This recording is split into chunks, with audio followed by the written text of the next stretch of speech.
Hello music fans, you're watching Death by Unicorn, where we talk about metal, rock, and prog music, and this is New Music Picks 2026. I'm going to talk about 6 albums that came out over the past week, give my quick first impressions of them, and I'll talk about them in my order of preference. Starting with Brass Camel and their self-titled album. This is the 3rd album by this Canadian band. They're progressive rock with hard rock, some funk, some classic rock, some art rock influences. And I'm putting this one in my excellent tier. Their first 2 albums are also excellent, so definitely check those out as well. And the 3 singles I heard ahead of this release, which were Ice Cold, What Are You Gonna Do, and Everyone Loves a Scandal, are also excellent. So I really expected great things from this album, and the whole album picks up right where they left off on their last album. It has a similarly awesome style to it. Every track is fun, it's groovy, it's funky, there's even some danceable bits, but they're still progressive and interesting and intricate.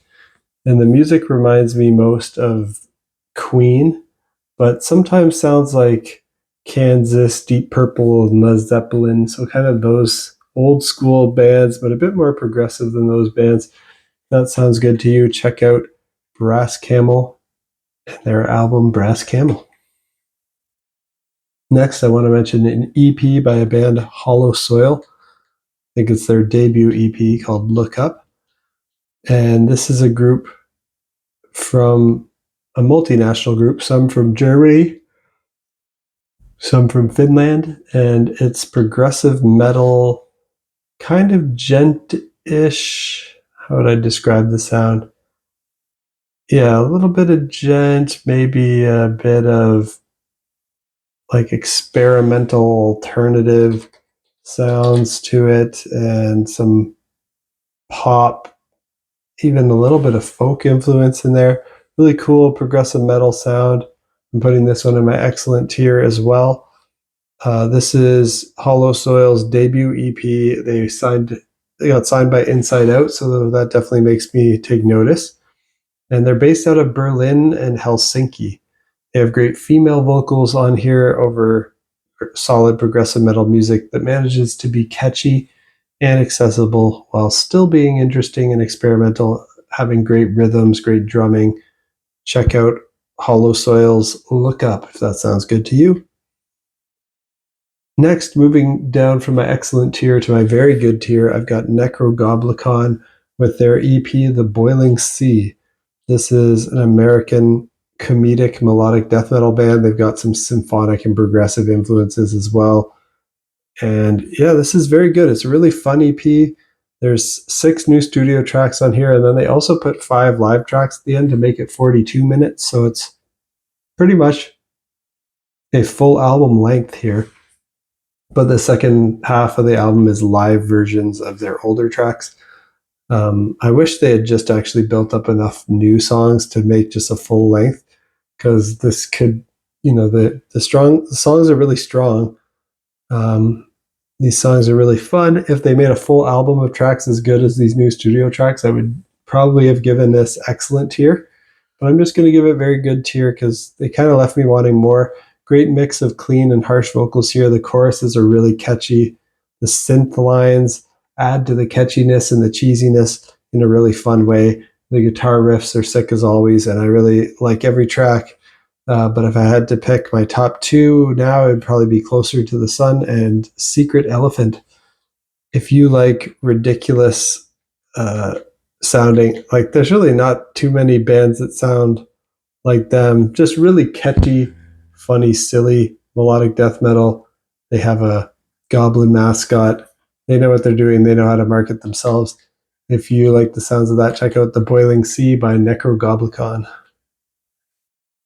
Then I want to mention Chasing the Hydra is the name of the album by the band Crimson Glory. This is the 5th album by this American progressive metal band. It's kind of progressive power metal, I guess, with traditional heavy metal, hard rock influences. And I'm putting this in my very good tier as well.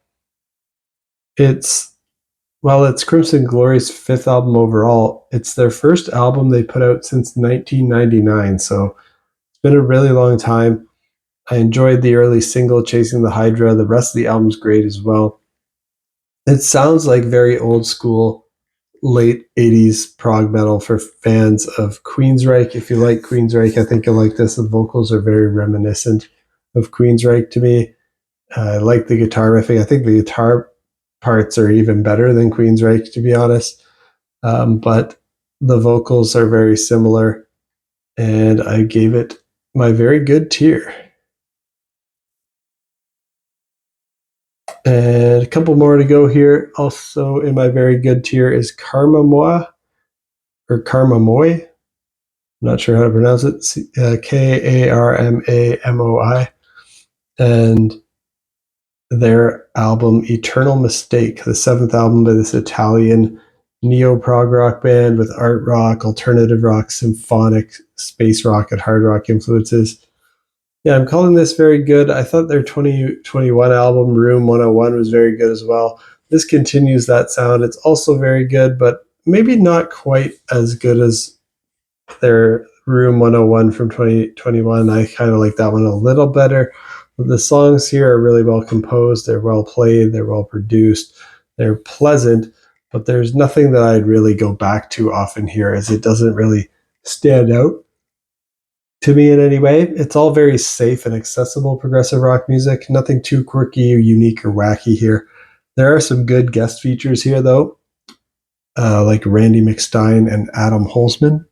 So if you just want to hear a solid neo-prog rock album with great playing, great composition, great production, check out Eternal Mistake by Karmamoi. And last one that I want to mention here is something that was up on Andy Edwards' Bandcamp that I checked out, which was the Aries sessions. And Andy Edwards, of course, is from the UK. He's a YouTuber, drummer. This is instrumental jazz fusion. He gets together with his buddies and just kind of records these live jams, or there's a cover song on here. So Andy Edwards is on drums and production here. Martin Speak on alto sax.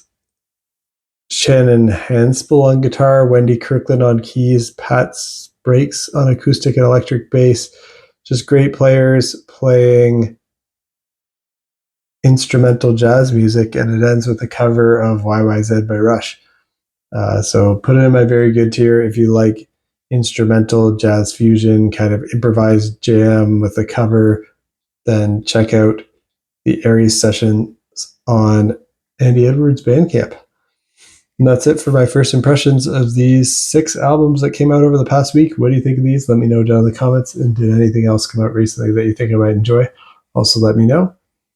And if you like metal, rock, and prog music, you're in the right place. Hit that like button, hit that subscribe button so you can stay in the loop on when I post new videos. My next video in this series, I'll be talking about, well, if any of the Record Store Day exclusives come out on streaming. I didn't make it to my record store on Record Store Day, unfortunately, so I didn't get to hear some of the ones that I was interested for that. But if they come out on streaming, I'll probably talk about them, but I'm not sure that they will.